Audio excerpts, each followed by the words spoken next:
नमस्कार प्रिय दर्शक बंधु आपण मानक स्वागत करुची आपण मानक प्रिय प्रोग्राम शब्दभेदी शंकर उपस्थापन मु शंकर ओम शरण।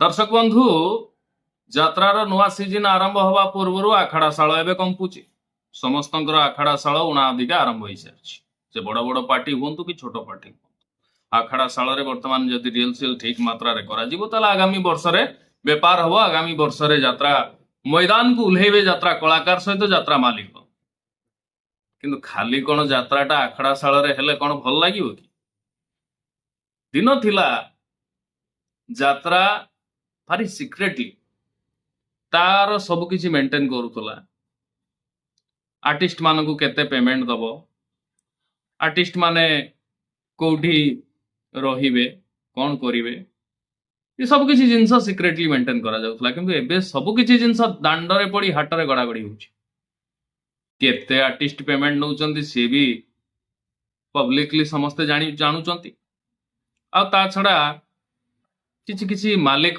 तथा किछि किछि बड़ बड़ कलाकार मानकर मनमानी मध्य चलीछि। इति मध्यरे यात्राटा विगत किछि वर्ष धरिकी आमे देखुचंती आखड़ा शाल रे जहा किछि आखड़ा चलीछि ता बाद यात्रा टिके आखड़ा शाल बाहर को पळे आसुची आखड़ा शाल बाहर मध्य आखड़ा आरंभ हो मालिक मानकर तू तू मैं कलाकार को नहीं जमी प्रतिवर्ष हुए सब वर्ष परी ए वर्ष मध्य वर्णाढ्य परिवेश रे सुंदर भाव मालिक माने कलाकार मानंकु अपमानित करला भली कथा कहउचंती आ कलाकार माने मध्य निज कैफत मागुचंती। एई निकट रे जणे मालिक आज्ञा बेले बेले कौन हुए कि अहंकार जितेबले आकाश छुआ हुए सेतबले आउ धरा सरा ज्ञान न थाए धरा आउ सरा ज्ञानटा भूली जाती ठीक सेमतिया मालिक महाशय आसिकी कहीदेले यात्रा कलाकार होउचंती रात्रि चर राति समस्ते शुअती सी काड़े राति चरिया सकाळु आसिले जो रुटी को कुकुर मान रखा जाए खाइबा से रुटी खाते कुकुर भली यात्रा कलाकार तांकु रिप्लाय देइचंती कान्हा बाबू वरिष्ठ कलाकार से कहते आज्ञा कुकुर ईश्वर सृष्टि रे सी भी गोटे प्राणी पोलाइटली कहते बढ़िया आंसर देते आंसरटा मानिया पड़ो ईश्वर सृष्टि कुकुर भी गोटे प्राणी क्या केमिति ईश्वर तैयारी कर ईश्वर ही मालूम आमे तो कहि परिबानी किंतु जदि यात्रा कलाकार कुकुर ताहले से कुकुर को नेइकरी नाच करूथिबा मालिक को कौन कुआ परवर्ती वीडियो रे कौन कहते शुणी दिंतु कान आ मालिकों कथा फास्ट शुणु तापर कान्हा बाबू रिप्लाय ये कलाकार होउचंती निशा राति निशाचर दिनर कुकुर निशा राति रे तमे सोइला बेले ये कलाकार चरिया जिवे स्टेज को जिवे सकाळे जो बासी रुटी थबो ताकू ये कलाकार खाइबे आमे जागु रखितबा सकाळे कुकुर खाइबो ताकू ये कलाकार खाइबे ये राति निशाचर दिन कुकुर हेगा। कल गोटे वीडियो देखिली सोशल मीडिया रे जने यात्रा पार्टी मिछरे मत लगुच सतरे से यात्रा पार्टी करिना कहीं कहली ना जदि यात्रा पार्टी करते यात्रा भितर था कलार मनोभाव था प्रकृत कलाकार होते मनीष होते से भली गोटे भिड दवा पूर्व किसी कहवा पूर्व दुई थर भावी था से जो पदे कथा कहले जे कलाकार मैंने होती सब कुकुर आम जो रुटी रखी था सका दवाई बुला कुकुर को से रुटी किए कलाकार मैंने खाते ये पदे कथा कह आज्ञा ठीक अच्छे आम सब कुकुर भगवान सृष्टि भगवान क्या कौन कर जन्म करेंगे सी ही जानते तेणु भगवान आम कुकुर कर जन्म कर खुशी से जाऊँ कि आम भाई कुकुर मानक नहीं आप जो गोटे मनीष ही बेपार कर आपको कौन कह दयाकोरी आगामी भिडियो टे कहे आज्ञा आपन भिडियो अपेक्षा रही जय श्री जगन्नाथ भूल थे क्षमा करेंगे राधे राधे। दर्शक बंधु आपण एटी कहा को दोष देवे तांकू ओटीवी रो जने सांबादिक पचारिले जे आज्ञा आपण कलाकार को कहीं कुकुर बोली कहले ମାଲିକ ମହୋଦୟ କହୁଛନ୍ତି ଟିକିନା ପାଣିଗ୍ରାହୀ କିଏ ମୋ ପାଖକୁ ଆସିଥିଲା କାମ ପାଇଁ। ମୁଁ ତାକୁ ରଙ୍ଗମହଲ ମାଲିକଙ୍କୁ କହିକିରି କାମ ଦିଆ କରେଇଲି। ନାଇଁ ରଙ୍ଗମହଲ ବି ରହିଲାନି, କଣ ନାଣ୍ଡୁ ବାବୁଙ୍କ ପାଖରେ କାମ ଦିଆ କରେଇଲି। 8 ଲକ୍ଷର କଥା ଛିଡା, 2 ଲକ୍ଷ ନେଇକି ଗଲା ଆଡଭାନ୍ସ। ତାପରେ ବର୍ତ୍ତମାନ ସିଏ ରାଜନନ୍ଦିନୀରେ ଯୋଗ ଦେଇଛି। ବିଭିନ୍ନ କଳାକାର ବିଭିନ୍ନ ପାର୍ଟିରେ ମୋ ପାଖରୁ ପଇସା ମଧ୍ୟ ନେଇକି ଅଛନ୍ତି, ଆସିବେ ବୋଲି କହିଛନ୍ତି। ଏତେ ପର୍ଯ୍ୟନ୍ତ ପଇସା ଫେରେ ନାହାନ୍ତି କି ଆସିନାହାନ୍ତି। ସେଇଥିପାଇଁ ମୁଁ କୁକୁର ବୋଲି କହିଲି, ମୋ ଆତ୍ମାକୁ ବାଧିଲା ବୋଲି ମୁଁ କୁକୁର ବୋଲି କହିଲି।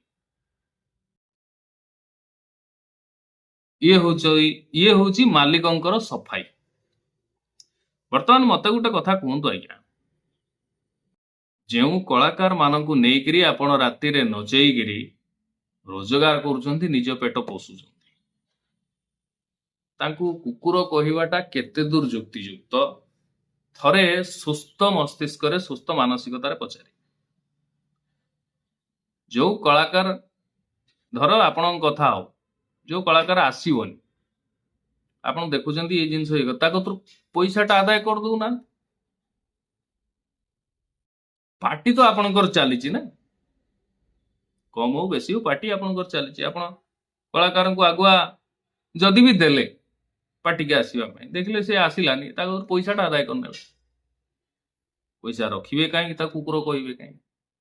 ସିଏ ବି କଳାକାର ବି ବଦମାସିଆ ଟାଇପର ହଉଛନ୍ତି, ବିଭିନ୍ନ ଆଡୁ ପଇସା ନେଇ ଆସୁଛନ୍ତି। ଗୋଟେ ପାର୍ଟିକି ଯାଉଛନ୍ତି ଅଧିକା ପଇସାରେ, ଭାବି ଯୁଆଡୁ ଆଣିଲ ପଇସା ତାକୁ ଫେରାଇ ଦିଅ ନା, ସେ ପଇସାଟାକୁ ଆଣିକି ଖର୍ଚ୍ଚ କରିଦେବେ। କଳାକାର ନା, ଯେଡିକି ବାଁଶ ସେଡିକି ପୋଲ, ବଡ ବଡ କଳାକାର କୁହନ୍ତି। ତେଣୁ ପଇସାଟା ଆଣିଲେ ଖର୍ଚ୍ଚ କରିଦେଲେ, ପଇସା ଆଉ ଦବାକୁ ପଇସା ନାହିଁ। ଇଏ ଯୋଉ ପାର୍ଟିକି ସେମାନେ ଯିବେ, ପଇସାଟା ଆଣିଲେ ମୋଟା ଅଙ୍କର, ତାକୁ ଆଉ କୋଉଠି ଲଗେଇଦେବେ। ୟା କତରୁ ତ ପଇସା ଆଣିଛନ୍ତି, ହଉ ଦେଖିବା ଆର ବର୍ଷକୁ ଯିବା, ଏମିତି କହି ଗୋଟେ ଭରସା ଦେଇଦେଲେ, ଆଉ ଗଲେ ନାହିଁ।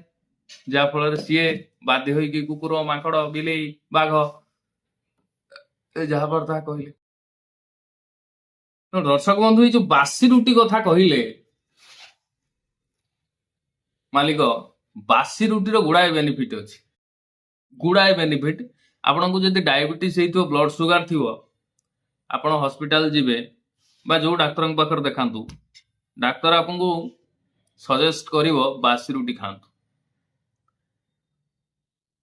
ବାସି ରୁଟିଟା ତାର ଗ୍ଲାଇସେମିକ ଇଣ୍ଡେକ୍ସ ବହୁତ କମ ଥାଏ, ଯେହେତୁ ଶୁଖି ଯାଇଥାଏ, ଲେଟରେ ହଜମ ହୁଏ। ଇମିଡିଏଟ ଗ୍ଲୁକୋଜ ଲେବୁଲକୁ ବଢାଇବନି, ସେ ଧୀରେ ଧୀରେ ବଢେଇବ, ଆଉ ବଡିକୁ ଥଣ୍ଡା ରଖେ।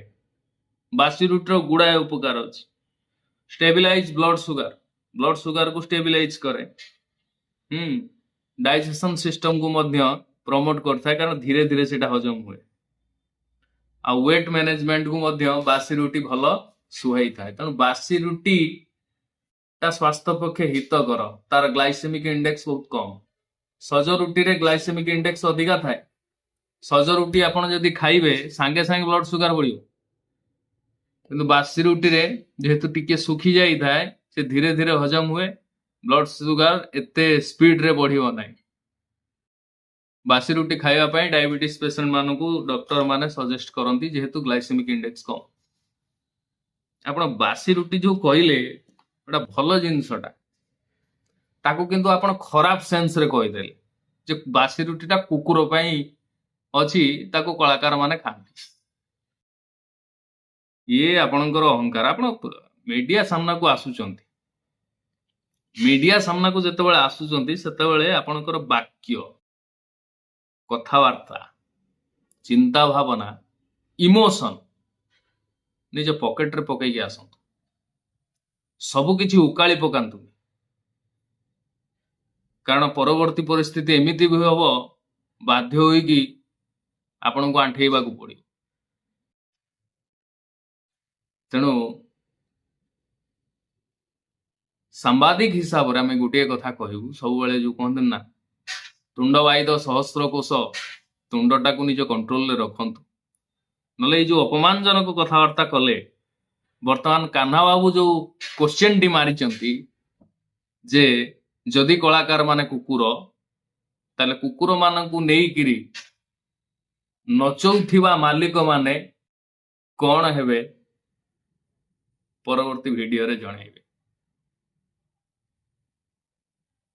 ରହୁଛି ଆଜ୍ଞା, ନମସ୍କାର।